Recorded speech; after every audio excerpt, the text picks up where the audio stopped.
खुलुमबाय दिनैनि भिडिअआव डक्टर नीलुद स्वर्गियारी बिटिआरनि मानगोनां इएम बिथां सारा अनजुलि दैमारिनि सायाव मा बुंदों आरो गोदानै एक्स-एनडिपि आदामोनजों सोरजिजानाय एपिबि अल्टारनेटिभ पार्टी अफ बर'लेण्ड बिनि सायाव मा बुंखो ना बिथांमोना इउपिपिएल दोलोआ बे गोदान पार्टीखौ थोर-थोर गिनानै दं नामा?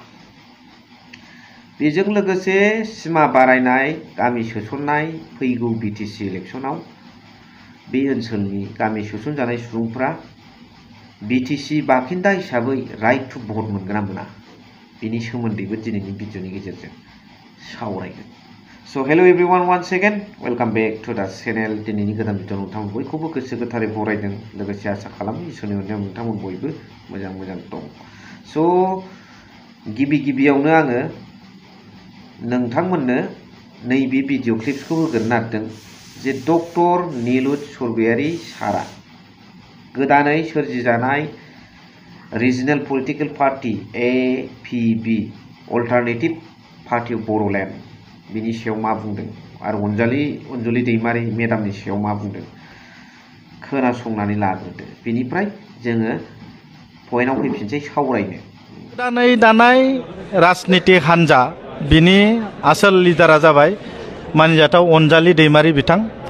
अनजालि दैमारि बिथाङा सिगाङाव बिपिएफनि लिडारमोन।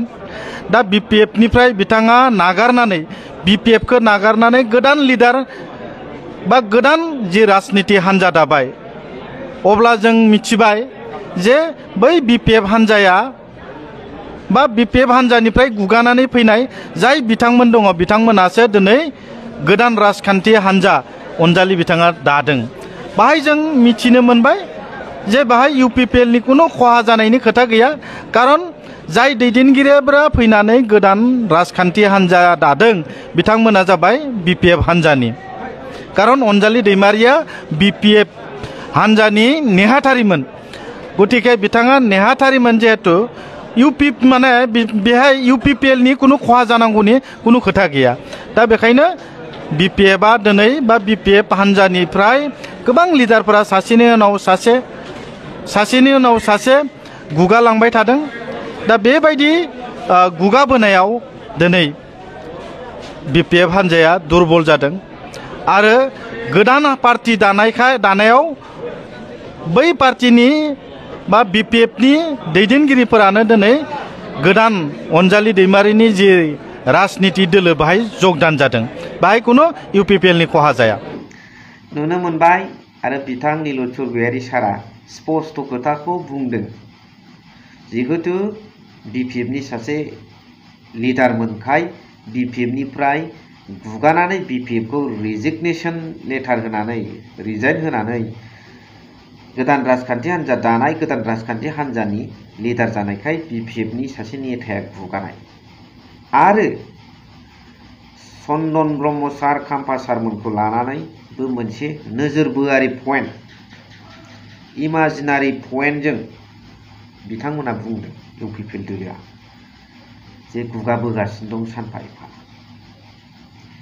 दिनै गुगायनि प्रश्न फैयाखै बिपिएफ दोलोनि सायाव आरो दिनै लस जानाय लाब जानायनि प्रश्न फैयाखै।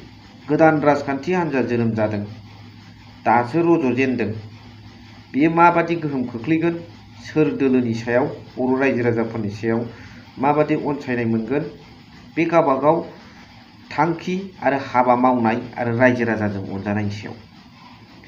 दिनै बिथांमोना आलादायै राजनितिक गेलेनो ओंखारनायाव जे बिपिएफआ बिराद खहा जागोन, लिडारानो दोरोदलांबाय, बिपिएफनि सायाव बिराद गोहोम खोख्लैगोन, बिपिएफआसो लस जादों, बेबादि मोनसे प्रश्नखौ जों मालाबाबो एक्सेप्ट खालामनो हाथाव नङा, ग्रहणजोग्य नङा बियो। दा मोनसे खोथाया जाहैबाय टारगेटआ सोर? Who is the main target for the formation of new regional political party in BTC? बिनि मेन टारगेटआ सोर? जार खारणे एक्स-एनडिपि দাদা বন্ধু ভাই সকলে নতুনকৈ এটা আঞ্চলিক राजनीतिक दल गठन करिब লগা হৈছে। बे गोदान राजखान्थि हान्जा सोरजिनायनि मेन खारनानो जाहैबाय इउपिपिएल दोलो बिटिआर गभर्नमेन्ट नङा होमबा प्रमद बर' सार दैदेननाय।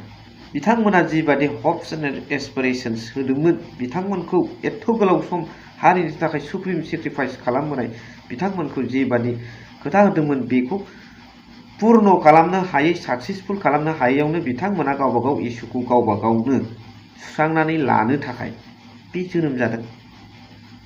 दा बावहाय बिपिएफनि मारै खहा जाथावो? गोथौ दुखु मोननाया इउपिपिएलनि सायाव, बिटिआर सरकारनि सायावसो, प्रमद बर' सारमोननि सायावसो दुखु मोनदों, जायनि जाहोनाव बे सोमजिदों पलिटिकेल पार्टिया। बिपिएफनि खहा फैया। मा सानो रायजो राजाफोर? आरो दिनै अनजुलि दैमारि मेडामनि नेतृत्व होनाय बे गोदान राजनीतिक दोलोआ रावखौबो जेबो बुंथ'वाखै। फैबाय थानाय इयुनाव मा सुबिदा, मा राजनीतिक डिप्लोमेटिक पलिसि फैयो बेखौ रावबो बुंनो हाया। आगन्तुक जितु बिटिसि निर्बाचन, ओइ निर्बाचনত কি হব, বিটিসির রাজনীতিক পরিস্থিতি প্যারালাল হিসাবে যাব না সিধা সিধা যাব, এইটো আমি এতিয়া এই মুহূর্তত ক'ব নোৱাৰিম। जों दा बुंनो हाथ'वा। मा सानो रायजो राजाफ्रा कमेन्ट सेक्सनजों फोरमायहर।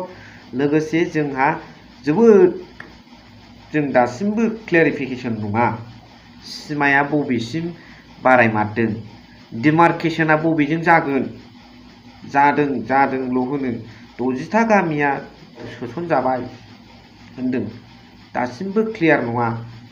बबे नटिफाइड हो, रायजो राजाफोरनो क्लियार जाथों।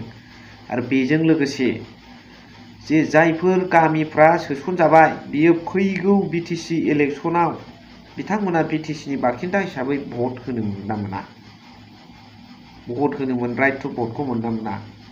बिटिसि बाखिन्दा हिसाबै राइट टु भट दियार जितु अधिकार, এইটো ভাবনা নাই আগন্তুক बिटिसि নির্বাচনত। बे 60টা गामि हाबनाय रायजो राजाफ्रा आरो जुदि जायोब्ला जोबोद मोजां।